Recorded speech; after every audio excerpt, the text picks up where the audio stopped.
Assalamualaikum warahmatullahi wabarakatuh. Perkenalkan, nama saya Yayan Ansori Pernanda.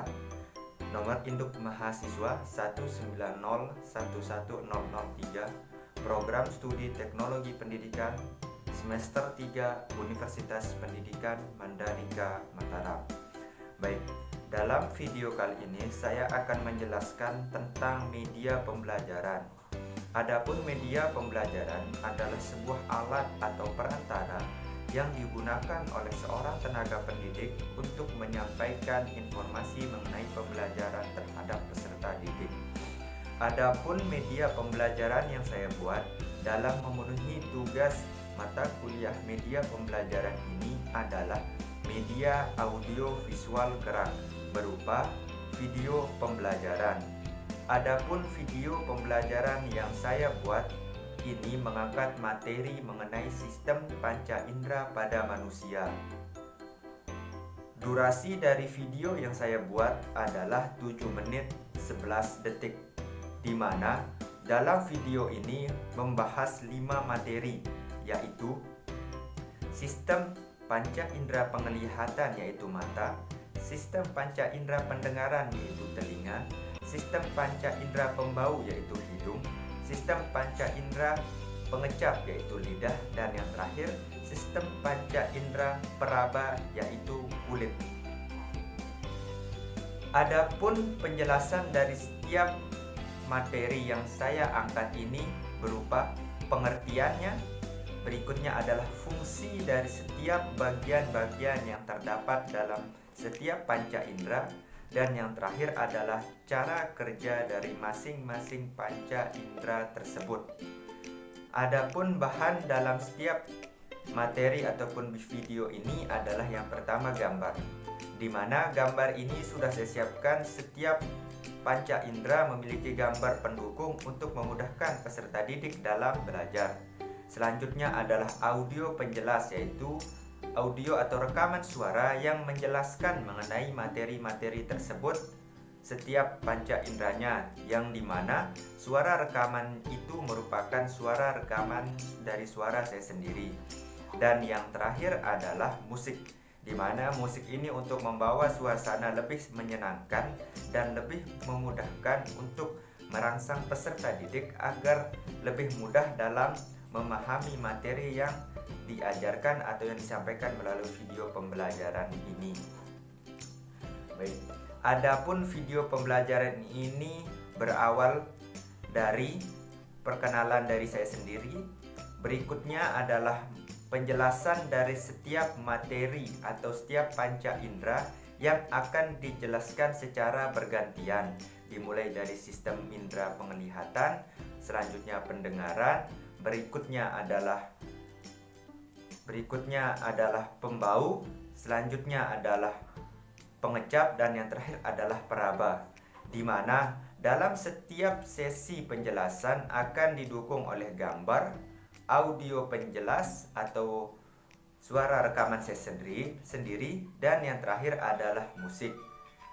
Adapun alasan saya mengangkat video pembelajaran ini karena pada masa pandemi seperti ini, mau tidak mau sistem pendidikan dilaksanakan secara daring atau online atau menggunakan sistem pendidikan jarak jauh, di mana peserta didik akan belajar melalui gadget yaitu smartphone-nya, entah itu melalui WhatsApp Group, Google Classroom, Edmodo, ataupun e-learning yang lainnya yang sudah disiapkan oleh pihak sekolah.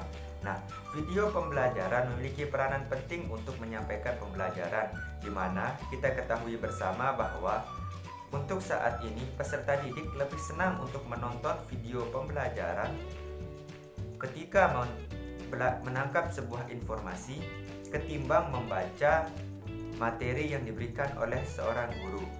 Baik, tanpa berlama-lama lagi, mari kita saksikan video audio pembelajaran yang sudah saya buat, yang akan saya putarkan sebentar lagi.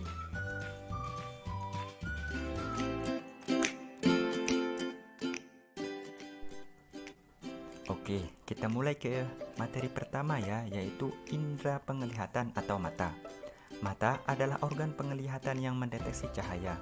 Fungsinya untuk melihat lingkungan sekitar dalam bentuk gambar, sehingga dengan mata bisa mengenali benda-benda yang ada di sekitarnya dengan cepat. Mata tersusun dari alat tambahan mata, bola mata, otot bola mata, dan saraf optik 2. Bagian-bagian mata dan fungsinya yaitu sebagai berikut. Yang pertama ada kornea mata, mempunyai fungsi untuk menerima sebuah rangsangan cahaya dan meneruskannya pada bagian mata yang lebih dalam. Kedua adalah lensa mata, mempunyai fungsi untuk meneruskan dan memfokuskan pada cahaya agar bayangan pada benda jatuh ke lensa mata. Ketiga adalah iris, mempunyai fungsi untuk mengatur banyak sedikitnya sebuah cahaya yang masuk ke mata. Yang selanjutnya adalah pupil, mempunyai fungsi sebagai saluran masuknya sebuah cahaya. Yang berikutnya adalah retina, mempunyai fungsi untuk membentuk sebuah bayangan benda yang kemudian dikirim oleh saraf mata ke otak. Berikutnya adalah otot mata, mempunyai fungsi untuk mengatur suatu gerakan bola mata. Berikutnya atau yang terakhir adalah saraf mata, mempunyai fungsi untuk meneruskan sebuah rangsangan cahaya dari retina ke otak. Kemudian ada cara kerja mata adalah sebagai berikut. Cahaya menuju ke aqueous humor, lalu menuju pupil, terus menuju lensa, lalu menuju vitreous humor, lalu menuju retina dan saraf optik, dan yang terakhir menuju ke otak. Baik, sekarang kita menuju ke materi kedua, yaitu indera pendengaran atau telinga. Telinga merupakan alat indera yang berfungsi untuk mendengar suara yang ada di sekitar kita. Telinga ialah indera pendengaran yang menerima sebuah rangsangan berupa suara atau fonoreseptor. Fungsi lain dari telinga yaitu telinga berfungsi sebagai alat keseimbangan bagian-bagian telinga, yaitu sebagai berikut. 1. Telinga bagian luar, yakni terdiri dari daun telinga, lubang telinga, dan liang pendengaran. Selanjutnya ada telinga bagian tengah, yakni terdiri dari gendang telinga, 3 tulang pendengar yaitu martil, landasan, dan sanggurdi, dan saluran eustachius. Dan yang ketiga adalah telinga bagian dalam, yakni terdiri dari alat keseimbangan tubuh, 3 saluran setengah lingkaran, tingkap jorong, tingkap bundar, dan rumah siput atau koklea.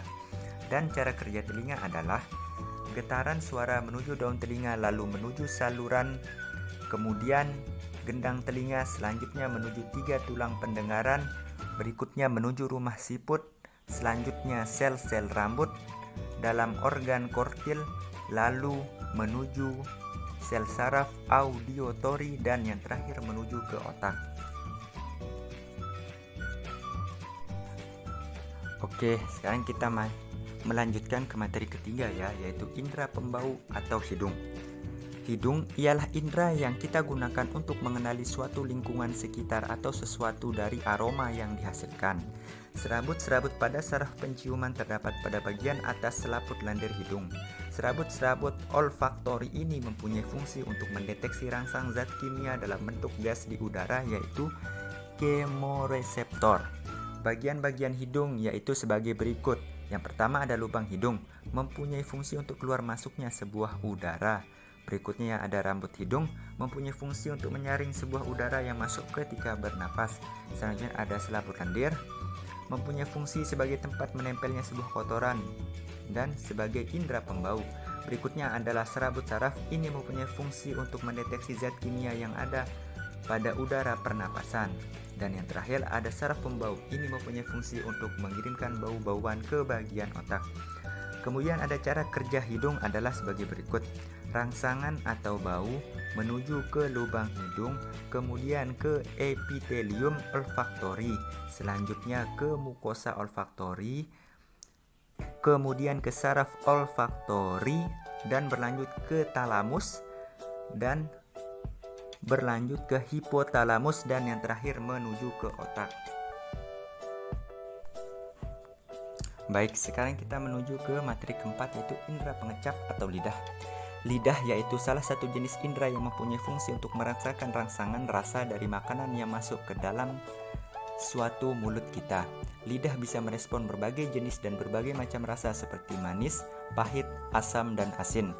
Pada lidah terdapat 2 kelompok otot, yakni otot intrinsik melakukan sebuah gerakan halus, dan otot ekstrinsik melakukan sebuah gerakan kasar saat mengunyah dan menelan serta mengaitkan lidah pada bagian sekitarnya. Pada bagian lidah yang berbintil-bintil disebut dengan papila, yaitu ujung saraf pengecap. Setiap bintil-bintil saraf pengecap tersebut memiliki kepekaan terhadap rasa tertentu yang berdasarkan letaknya pada lidah. Pada pangkal lidah ini dapat mengecap rasa pahit, pada tepi lidah untuk mengecap rasa asin dan asam, serta pada ujung lidah fungsinya untuk mengecap rasa manis. Cara kerja lidah sebagai berikut. Makanan atau larutan berasa menuju ke papila lidah, kemudian ke saraf gustatori, selanjutnya ke medula oblongata, lalu menuju ke talamus, dan yang terakhir menuju ke otak. Nah, sekarang kita menuju ke materi yang terakhir, yaitu indera peraba atau kulit. Kulit ialah salah satu indera yang mampu untuk menerima sebuah rangsangan temperatur suhu, sentuhan rasa sakit, tekanan tekstur, dan lain sebagainya. Pada kulit terdapat sebuah reseptor yang peka terhadap sebuah rangsangan fisik atau mekanoreseptor. Kulit mempunyai fungsi sebagai alat pelindung pada bagian dalam, misalnya pada otot dan tulang, dan sebagai alat peraba dengan dilengkapi berbagai macam reseptor yang peka terhadap berbagai suatu rangsangan, yaitu sebagai alat ekskresi serta untuk pengatur suhu tubuh. Bagian-bagian kulit dan fungsinya. Yang pertama yaitu kulit ari mempunyai fungsi untuk mencegah masuknya sebuah bibit penyakit dan untuk mencegah penguapan air ke dalam tubuh. Kelenjar keringat mempunyai fungsi untuk menghasilkan suatu keringat. Berikutnya lapisan lemak mempunyai fungsi untuk menghangatkan suatu tubuh. Berikutnya ada otot penggerak rambut mempunyai fungsi untuk mengatur sebuah gerakan rambut, dan yang terakhir adalah pembuluh darah mempunyai fungsi untuk mengalirkan darah ke seluruh tubuh.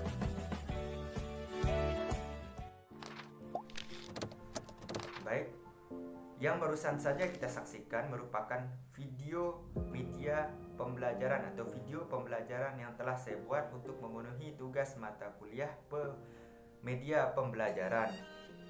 Apabila terdapat kesalahan dalam video maupun dalam video presentasi ini, baik itu kesalahan kata maupun gerakan yang disengaja maupun tidak disengaja, saya memohon maaf yang sebesar-besarnya. Sekian, billahi taufiq wal hidayah. Wassalamualaikum warahmatullahi wabarakatuh.